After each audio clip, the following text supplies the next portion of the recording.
Halo adik-adik. Tunggu dulu nih. Om Yosua harus sama Om Aris. Ada di sini nih Om Arisnya. Di mana lah Om Aris ya? Di mana adik-adik? Adik-adik tahu nggak di mana Om Aris? Oh, halo Om Aris. Wah, Om Aris sudah ada. Kita akan memuji Tuhan ya Om Aris ya. Oke, siap. Bersama adik-adik yang di rumah. Halo adik-adik. Nah, kita akan memuji dan memuliakan Tuhan hari ini. Ya, betul. Bersama Om Yosua dan tentu saja dengan Om Aris. Nah, tetapi Om Aris, sebelum kita memuji Tuhan dan memuliakan Tuhan, kita harus berdoa terlebih dahulu. Benar sekali. Oke. Jadi adik-adik dimanapun adik-adik berada saat ini, tutup mata, lipat tangan, dan Om Yosua akan berdoa ya buat adik-adik di rumah untuk kita akan memuliakan, memuji Tuhan dan memulai ibadah kita pada saat ini. Mari kita berdoa. Terima kasih Tuhan, terima kasih Bapa. Engkau Allah yang sangat baik bagi kami. Sebentar lagi kami akan memuji, memuliakan Engkau dan mendengarkan kebenaran firman Tuhan. Pimpin ibadah kami dari awal, pertengahan sampai pada akhirnya dengan tidak kurang satu apapun. Segala pujian, hormat, syukur hanya bagi-Mu Tuhan. Yang doa permohonan kami alaskan di dalam nama Tuhan Yesus Kristus. Haleluya. Amin. Haleluya. Adik-adik senang untuk memuji Tuhan? Siap. Om Aris gembira gak memuji Tuhan? Wow, sangat gembira. Pasti dong kita gembira untuk memuji Tuhan. Om Yosua percaya adik-adik di rumah senang dan gembira untuk memuji dan memuliakan Tuhan. Haleluya.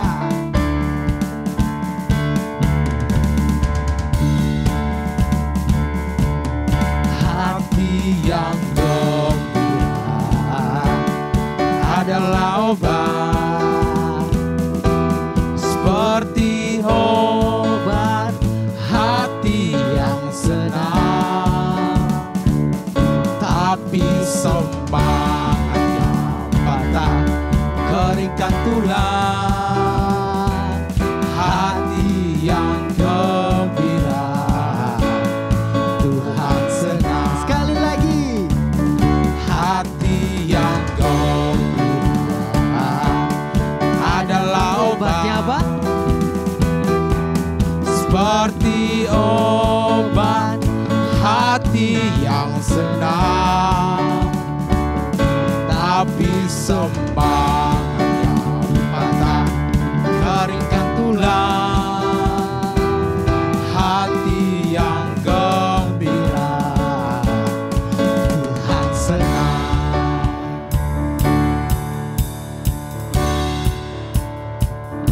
Hati yang gembira adalah obat yang manjur. seperti obat hati yang senang. Tetapi apa? Tapi semangatnya patah, keringkan tulang. Hati yang gembira Tuhan senang. Hati yang gembira. Hati yang gembira adalah obat, seperti obat hati yang senang.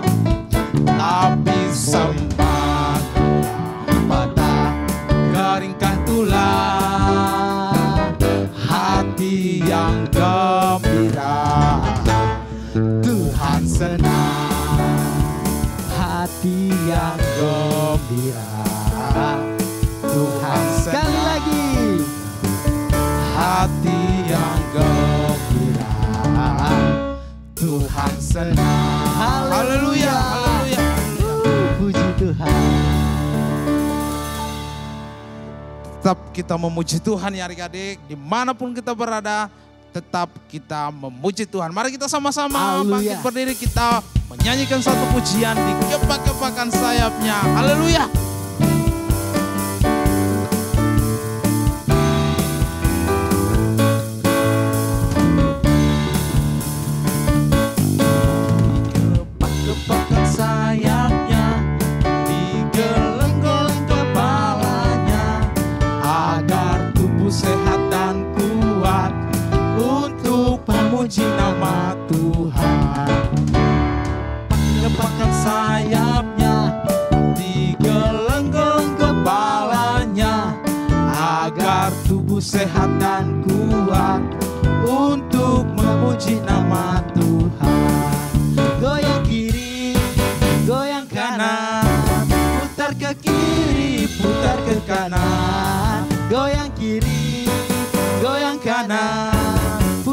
kiri, putar ke kanan.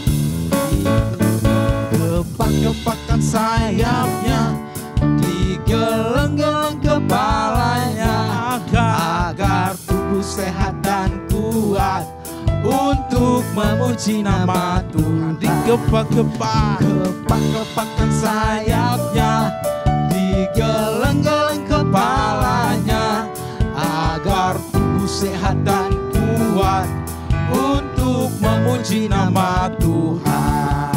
Goyang kiri, goyang kanan, putar ke kiri, putar ke kanan.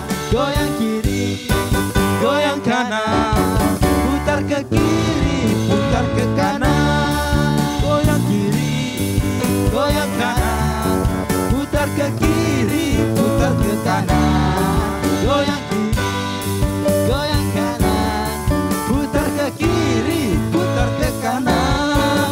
Goyang kiri, goyang kanan, putar ke kiri, putar ke kanan. Goyang kiri, goyang kanan, putar ke kiri, putar ke kanan. Haleluya. Puji Tuhan. Nah, adik-adik, kita sudah memuliakan, kita sudah memuji Tuhan. Dan saat ini kita akan siapkan hati kita, pikiran kita untuk mendengarkan kebenaran firman Tuhan. Mari adik-adik, langsung ajak adik-adik untuk menyembah Tuhan. Kita akan masuk ke mendengarkan firman Tuhan. Terus sebelum itu kita akan menyembah Tuhan bersama-sama ya. Terima kasih Tuhan. Terima kasih ya Allah.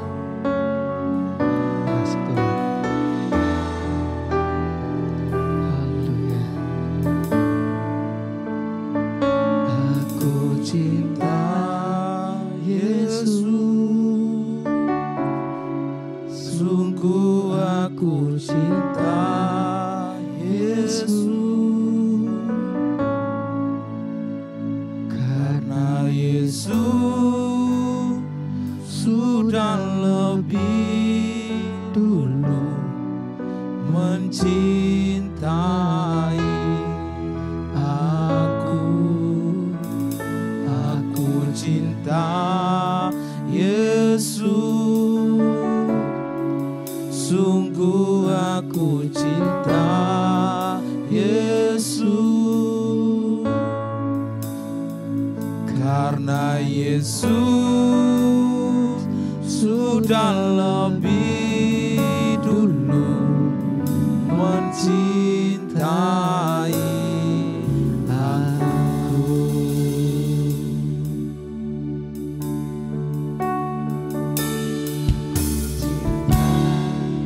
Yesus, sungguh aku cinta Yesus. Karena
cinta Yesus,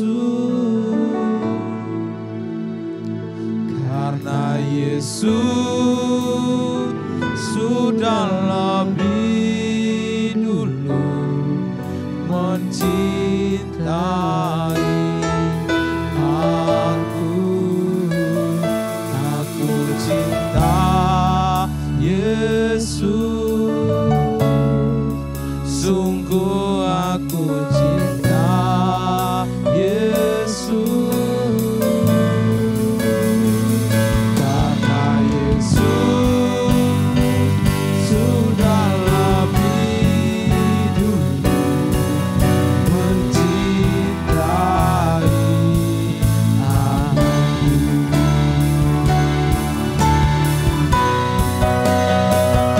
Aku cinta Yesus, sungguh aku cinta Yesus,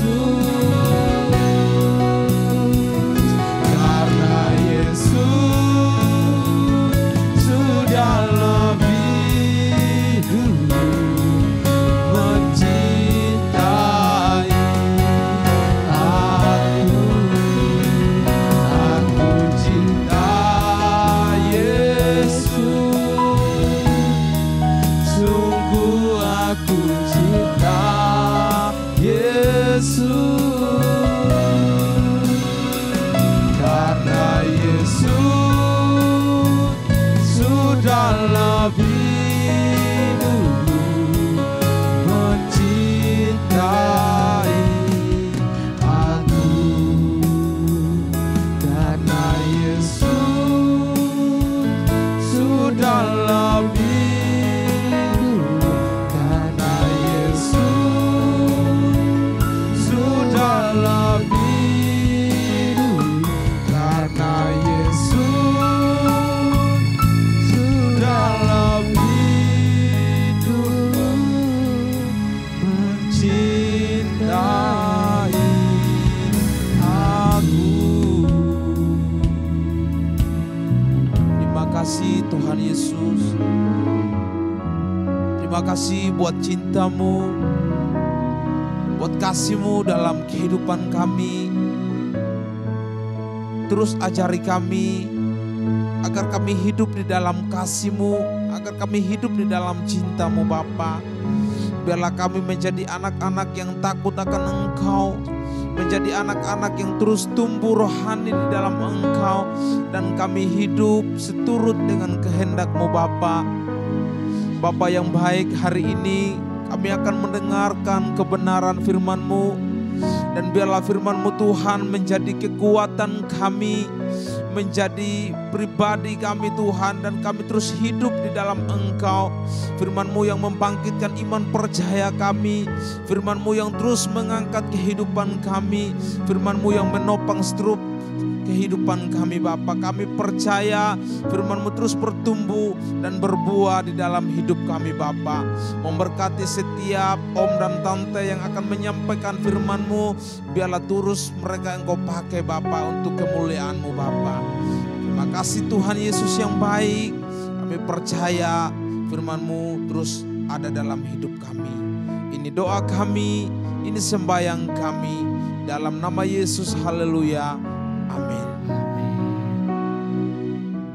Terima kasih Tuhan memberkati.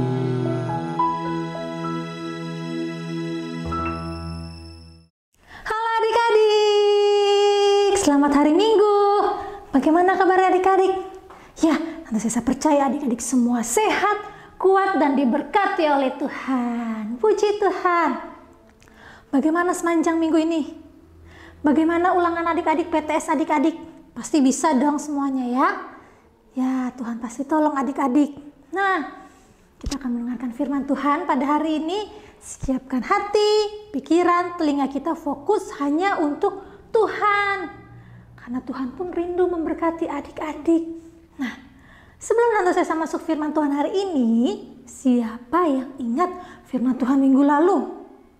Ada seorang anak muda Tuhan sudah pilih jauh sebelum dia menduduki tahtanya saat ini. dia dipilih menjadi seorang raja, jauh sebelumnya dia adalah seorang penggembala domba. Ya, namanya Daud. Daud sebagai raja, dia melakukan hal yang baik sesuai dengan Tuhan, sesuai dengan hatinya Tuhan. Apa yang Tuhan perintahkan, Daud lakukan. Ayat hafalannya ada yang ingat? Nah, dalam Roma 8 ayat 31b. Roma 8 ayat 31b. Jika Allah di pihak kita, siapakah yang akan melawan kita? Jika Allah di pihak kita, siapakah yang melawan kita? Jawabnya, tidak ada. Ya adik-adik, jika Tuhan di pihak kita, tidak ada yang dapat mengalahkan kita. Tidak akan ada yang dapat melawan kita. Nah, adik-adik, di sini siapa yang tangannya lengkap ada 2? Tangannya ada 2. Ya, matanya ada 2, kiri dan kanan. Telinganya ada 2, kiri dan kanan. Kakinya juga ada 2. Nah, terus mulutnya ada berapa? 1 atau 2 juga? 1. Hidung juga ada 1. Apa yang harus kita lakukan dengan anggota tubuh kita ini? Apa kita menggunakannya untuk menyakiti orang? Atau kita menggunakannya untuk menolong? Untuk mengucapkan berkat? Ya, tentu kita melakukan hal yang baik karena Tuhan sudah memberikan tubuh kita dengan sempurna. Nah, apakah adik-adik juga pernah melihat kalau ada seseorang yang tidak bisa melihat? Itu namanya buta. Ya, dia tidak bisa melihat, entah ininya tertutup atau tidak ada ini bagian hitam mata kita, jadi dia tidak bisa melihat. Atau adik-adik pernah melihat entah dia seorang anak kecil atau seorang anak dewasa, dia tidak memiliki 1 tangan. Maksudnya dia satu lagi tidak ada tangannya, jadi hanya 1 tangan. Apakah adik-adik pernah lihat? Ya, ataupun adik-adik juga pernah lihat ada seseorang yang kalau jalan harus pakai tongkat. Ya, itu namanya orang timpang. Ada yang timpang, ada juga yang tidak bisa berjalan sama sekali sehingga harus menggunakan kursi roda. Tapi kalau orang yang timpang masih bisa memakai alat bantu untuk berjalan. Nah, firman Tuhan hari ini pun akan bercerita tentang seseorang yang memiliki sakit timpang. Seseorang yang sakit timpang. Di Alkitab pun juga ada orang yang sakit timpang. Nah, firman Tuhan hari ini terdapat dalam 2 Samuel 9 ayat 1 sampai yang ke-13. 2 Samuel 9 ayat 1 sampai yang ke-13. Pada waktu itu Israel adalah satu kerajaan yang sangat besar. Bukan hanya besar, tetapi kuat, memiliki kuasa. Prajurit-prajuritnya pun kuat. Prajurit-prajuritnya gagah berani. Mereka dapat memenangkan peperangan-peperangan. Dan pada saat itu rajanya adalah Daud. Nah, Daud menduduki posisi raja. Setelah sekian lama Tuhan sudah menjanjikan posisi raja ini kepada Daud. Daud ketika dia sedang duduk di singgasananya, dia lagi asik duduk, dia merenung. Dia teringat akan Saul, raja yang sebelumnya. Sebelum Daud adalah Raja Saul. Padahal Saul sudah mencoba berbuat jahat kepada Daud, tetapi Daud tetap mengasihinya. Daud tetap menghormati Saul. Hebat ya Daud ini. Dan juga Daud teringat akan 1 orang sahabatnya. Adik-adik tahu? Adik-adik ingat siapa 1 orang sahabat Daud? Dia adalah anaknya dari Raja Saul. Ya, namanya Yonatan. Daud ingat akan Yonatan. Yonatan adalah sahabat Daud, sahabat kecilnya, sahabat mudanya. Daud sangat mengasihi Yonatan. Yonatan pun mengasihi Daud. Yonatan pun berbuat baik kepada Daud. Meskipun ayahnya Raja Saul tidak melakukan hal yang baik kepada Daud. Tetapi Daud tetap mengasihi Yonatan dan Yonatan pun mengasihi Daud. Tetapi ada yang membuat Raja Daud sedih, yaitu Raja Saul dan Yonatan sudah tidak ada. Mereka pergi berperang dan mereka kalah, lalu mereka pun terluka sehingga mereka tidak dapat pulang. Mereka terluka di tempat, mereka tidak ada lagi. Makanya Daud yang menjadi raja pada saat itu menggantikan Raja Daud. Lalu teringat Daud akan janjinya kepada Yonatan bahwa dia akan memelihara keluarga Yonatan. Daud mencari, Daud mengingat, apakah mungkin masih ada anggota keluarganya Yonatan yang masih hidup. Daud penasaran, Raja Daud penasaran, dia mencoba cari tahu. Akhirnya dipanggillah Ziba. Lalu datang Ziba ini. Siapa sih Ziba ini? Ziba ini adalah hamba dari Raja Saul sebelumnya. Dia adalah hamba dari Raja Saul. Dan dia berkata bahwa masih ada satu anak Yonatan yang hidup. Dia saat ini ada di rumahnya Makir bin Amiel di Lodebar. Wow, Raja Daud sangat senang. Raja Daud langsung, ayo cepat bawa dia kemari, bawa dia kemari. Nah, Raja Daud sangat senang mendengarnya bahwa masih ada keluarganya Yonatan yang masih hidup. Daud segera menyuruh mengambil dan membawanya kepada Daud. Diambilnya dari rumah Makir bin Amiel di Lodebar. Anak Yonatan itu bernama Mephiboset. Siapa namanya? Mephiboset. Nah, karena si Mephiboset ini kakinya pincang, dia timpang sehingga dia harus diangkat. Dia memerlukan bantuan, dibawa dari rumahnya Makir kepada Raja Daud. Mephiboset merasa takut. Kira-kira apa yang akan dilakukan Raja Daud terhadap aku ya, kata Mephiboset. Apakah Raja Daud akan menghukumnya? Nah, Raja Daud justru berkata yang sebaliknya. Justru dalam 2 Samuel 9 kita lihat yuk, 2 Samuel 9 ayat yang ke-6 sampai yang ke-7. Dan Mephiboset bin Yonatan bin Saul masuk menghadap Daud. Ia sujud menyembah. Kata Daud, Mephiboset. Jawab Mephiboset, inilah hamba tuanku. Kemudian berkatalah Daud kepadanya, janganlah takut, sebab aku pasti akan menunjukkan kasihku kepadamu oleh karena Yonatan, ayahmu. Aku akan mengembalikan kepadamu segala ladang Saul, nenekmu, dan engkau akan tetap makan sehidangan dengan aku. Wow, baik sekali Raja Daud ini ya. Dia memberikan, dia mengembalikan apa yang menjadi miliknya Raja Saul pada saat itu. Dia memberikan tanah ladangnya kepada Mephiboset, tetapi karena keadaan Mephiboset yang timpang, dia tidak bisa mengerjakannya, sehingga Raja Daud menyuruh. Nah, kita lihat lagi yuk dalam ayat yang kita akan melihat dalam ayat yang ke-9. Kita lihat ayat yang 9 dan 10 ya. Lalu raja memanggil Ziba, hamba Saul itu, dan berkata kepadanya, segala sesuatu yang adalah milik Saul dan milik seluruh keluarganya, kuberikan kepada cucu tuanmu itu. Maksudnya Mephiboset.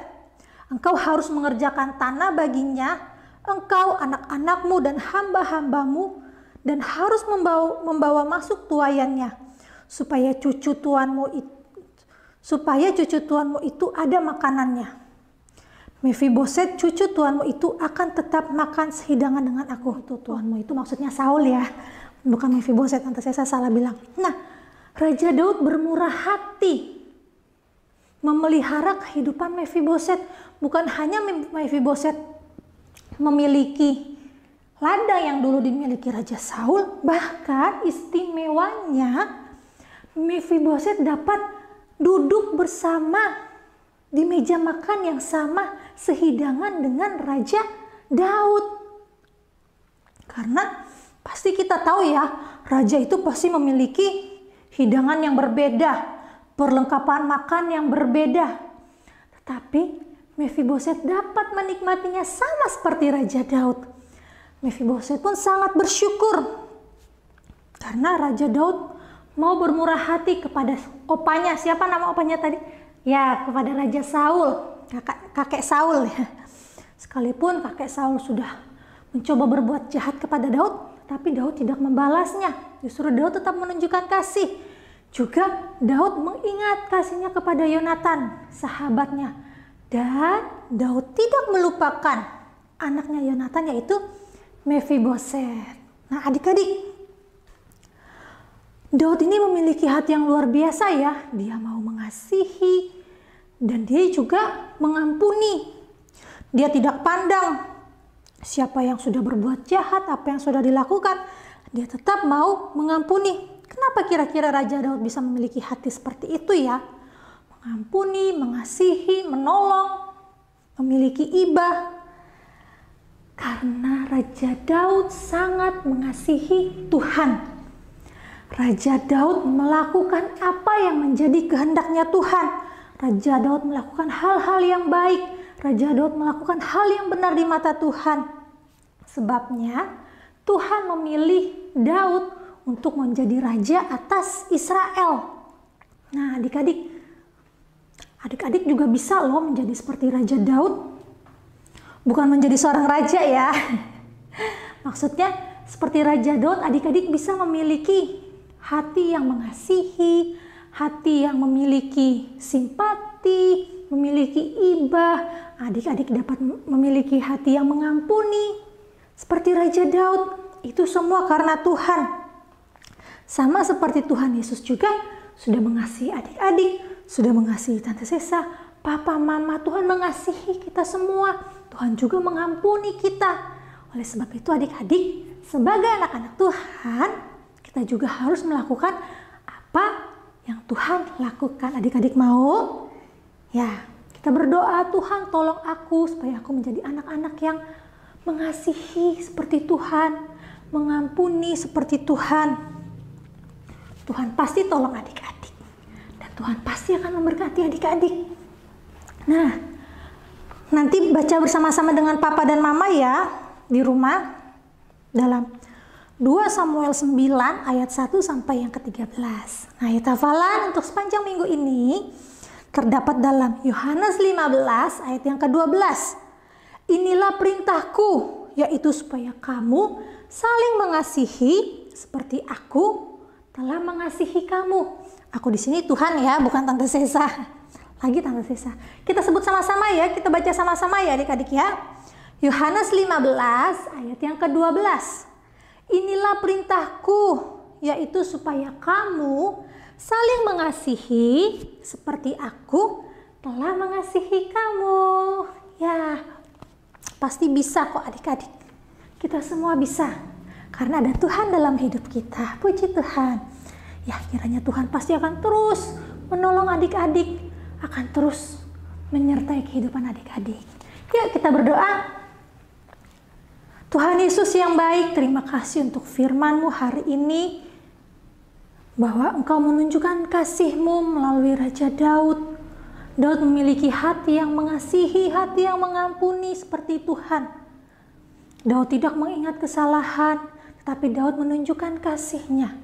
Ajar kami, tolong kami untuk kami menjadi anak-anak yang mau melakukan firman Tuhan, mengasihi, mengampuni, menolong tanpa perhitungan, tanpa mengharapkan imbalan. Seperti Tuhan sudah mengasihi kami. Kami perlu pertolongan Tuhan, kami perlu kekuatan dari Tuhan. Terima kasih untuk firman-Mu Tuhan. Biarlah firman-Mu terus tertanam dalam kehidupan kami, berbuah dalam kehidupan kami, bertumbuh dalam kehidupan kami sehari-hari, berbuah sehingga kami menjadi berkat.